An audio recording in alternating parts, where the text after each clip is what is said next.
So the night the World Series comes, we're playing the Braves. We're winning the series 3-0. We only need to win 4 games. We've got 3, and we are going to win the World Series. You could just see the other team just deflate after we beat we beat Greg Maddux, then we beat Tom Glavine, which are 2 really great pitchers, and their whole team just like, they were done. We had won. After 2 games, I knew we were going to be the world champions. So the night we win the World Series, the 4th game comes, we win. The place goes berserk.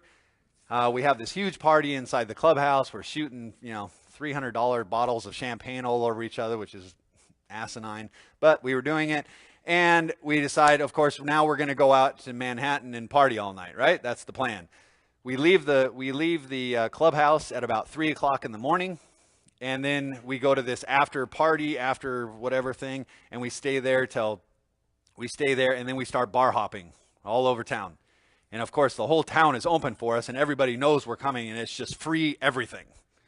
And when you're an alcoholic and you're walking into a bar and it's free everything, that's in the sense of an alcoholic, that's really a great thing. But about 4 o'clock or 5 o'clock in the morning, I decided to stop drinking, which was about the most unusual move I had ever done in my lifetime. For whatever reason, I just stopped drinking. At 6:30 in the morning, the sun's coming up, and now we're driving. We've got a limo. I've got my friends in the back of the limo, and we are now headed back to my house, my condo in New Jersey, and right across the George Washington Bridge from Manhattan. And we're driving out of Manhattan, and I asked the limo driver, and I said, hey, could you stop up here and pull over? The limo driver pulls over. I hop out of the back. All my buddies are pretty much passed out from drinking so much, and I get in the front seat.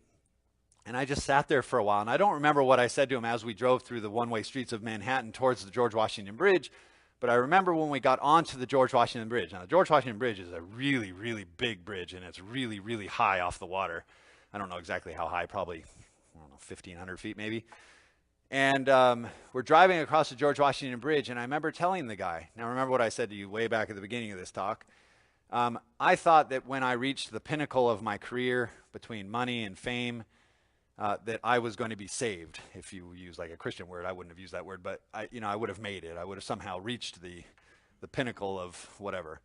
And I remember driving across the bridge and overwhelmed with emotion and talking to this driver who I know nothing about, or don't know him at all. He doesn't know me at all. And I remember looking at him and saying, is this all there is? Is this it? Is this all there is to life? There's got to be more to life than this. Meaning that I just won the World Series. I'm a world champion. I've got more money than I can spend right now, and I feel like dirt.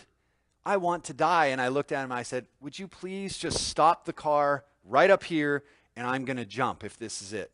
And the guy just looks at me with huge eyes like, this guy's crazy. I'm getting, And fortunately, you can't stop on the George Washington Bridge, because if he did, I very well may have jumped, because I was so hopeless at that point. I had succeeded. I had accomplished everything that I had thought that you needed to accomplish to reach that pinnacle of life.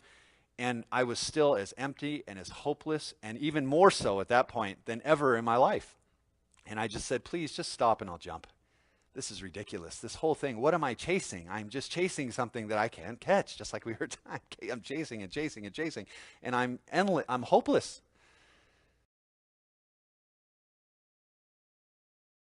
Wheels hit the ground that when I came home from the World Series, and all I wanted to do was go to church. I went to church 6 days a week and 3 times on Sunday, every single week. That's all I did. Baseball was out of my mind. Girls, alcohol, drugs, none of it was all gone. All I wanted to do was go to church. I had found that God had found me, plugged me into the truth, and I just was saturated, just being like consuming this. All my radio stations were on some sort of Christian radio station. I was listening to everything God. That's all I could get. That's all I could do was listen to it and learn and learn and learn.